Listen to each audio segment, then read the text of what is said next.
এই যে দেখুন লেখা শ্রী শ্রী শ্যামসুন্দর বিগ্রহ মন্দির। তো আমরা ঢুকে যাচ্ছি, এই যে এখানেও সাইনবোর্ড দেয়া আছে ভিতরের দিকে প্রধান ফটক। সবাইকে অনেক প্রীতি ও শুভেচ্ছা। আমি চলে আসছি নাটোরের রাজবাড়ি। তো রাজবাড়ি মন্দির দেখব, কি কি মন্দির আছে আর কি কি বিগ্রহ পূজিত হয় সবই দেখব, ঘুরব। তো আমার সাথে থাকুন, আপনারাও দেখতে থাকুন। তো আমার খুবই ভালো লাগবে যদি দর্শন করতে পারি। তো খুব অল্প সময়, সেজন্য আর দাঁড়িয়ে দাঁড়িয়ে দেখার সময় নেই, তাই খুব দ্রুততার সাথে হাঁটছি এবং দেখতে দেখতে যাচ্ছি, কারণ আজকে ফিরতে হবে, অনেক দূর থেকে গিয়েছি এজন্য। এই যে দেখতে পাচ্ছেন নাটোরের রাজপ্রাসাদের বৈঠকখানা, দেখুন কত সুন্দর বৈঠকখানা। আর এই যে টমটম গাড়িগুলো এখনও আছে, সেই মানে সেই শত শত বছরের পুরাতন ঐতিহ্যবাহী একটি গাড়ি আর কি, তখনও ছিল এখনও আছে, সবাই এখন শখ করে চড়ে আর কি। আর ওই যে দূরে দেখতে পাচ্ছেন রাজপ্রাসাদ, আর এইদিকে সামনের প্রধান ফটকে দেখেন অনেক দর্শনার্থী আসে। আর এটা হচ্ছে বৈঠকখানা, তো খুব সুন্দর বৈঠকখানা, অনেক বড় আর কি।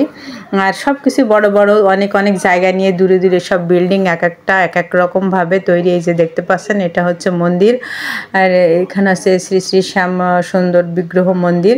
এই যে দেখতে পাচ্ছেন প্রধান ফটক, আর ওই সামনে ওই পাশে সব গুদাম ঘর আর কি, মালঘর বলে ওগুলো, ওখানে সব জিনিসপত্র রাখা হয় আর কি। এই যে দেখুন লেখা শ্রী শ্রী শ্যামসুন্দর বিগ্রহ মন্দির।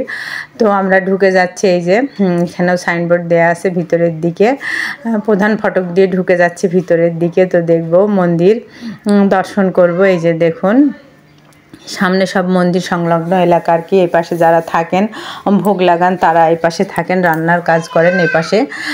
তো এদিকে সব মানে যারা ভক্তবৃন্দ আসেন বিভিন্ন পূজার সময়, তারা বসে এখানে পূজাটা দেখতে পারেন। তো আমি এক পাশ দিয়ে সামনের দিকে এগিয়ে যাচ্ছি, মানে খুব তাড়াতাড়ি দেখছি, তো এই জন্য দাঁড়াতে পারছি না, কারণ ফিরতে হবে। কিন্তু তারপরেও না দর্শন করে যেতে আমার মন চাইছে না, তাই খুব অল্প সময়ের মধ্যে আমিও দেখব, আপনাদেরকেও দেখানোর চেষ্টা করব।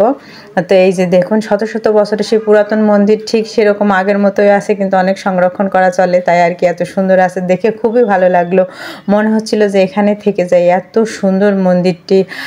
তো দেখি সামনের দিকে উঠবো, সিঁড়ি দিয়ে দেখি যাই যে কোন কোন বিগ্রহ আছে। হ্যাঁ, মানে আমাদের আসতে অনেক দেরি হয়ে গেছে, দুপুর গড়িয়ে গেছে আর কি, দুপুরের ভোগ লাগানো হয়ে গেছে, তাই মন্দির এখানে তালা মারি দিয়েছে আর কি। তো ভিতরে যাওয়া যাচ্ছে না, তাই বাইরের থেকে দর্শন করার চেষ্টা করে। এই যে দেখতে পাচ্ছেন শ্যামসুন্দরের বিগ্রহটি দেখতে পাচ্ছেন, আর বিভিন্ন মনীষীর ছবি এখানে টাঙিয়ে রাখা আছে। আর প্রত্যেকটা গেটের সামনে দেখেন বিগ্রহের নাম লেখা আছে, কিন্তু সব তালা মারা বন্ধ, কয়েকটা খোলা আছে। দেখি আমি একটু জুম করে দেখার চেষ্টা করি, সামনের দিকে এগিয়ে যায় যে কোনটা দেখতে পারি আর কি, দর্শন করতে পারি। তো খুবই ভালো লাগছে। এই যে দেখুন এইটা মানে খোলা আছে আর কি, তো একটু জুম করে আপনাদেরকে দেখায়। তো খুব ভালো লাগলো কোন কোন বিগ্রহ এখানে লেখা আছে। এই যে দেখতে পাচ্ছেন আপনারা, খুব সুন্দর সুন্দর বিগ্রহ, খুবই ভালো লাগছে, এত ভালো লাগছে, মনটা জুড়িয়ে গেল দর্শন করতে পেরে। আর সব থেকে ভালো লাগলো যে আপনাদেরকেও একটু দেখাতে পারলাম যে শত শত বছরের পুরাতন মন্দিরটি দর্শন করেছি। এটা অনেক সৌভাগ্যের ব্যাপার যে আপনাদেরকে দেখাতে পারছি, আপনারা দেখে পুণ্য লাভ করুন। তো খুবই ভালো লাগলো, এত সুন্দর মন্দির এসে দর্শন করতে পেরেছি। তো আরও ভালো লাগবে যদি পূজার সময় আসতে পারি, তো পরবর্তীতে আসার চেষ্টা করব, তখনও আপনাদেরকে দেখাবো।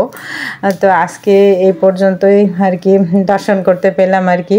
তো এই যে দেখুন সবাই নিচের দিকে দাঁড়িয়ে আছেন, আমরা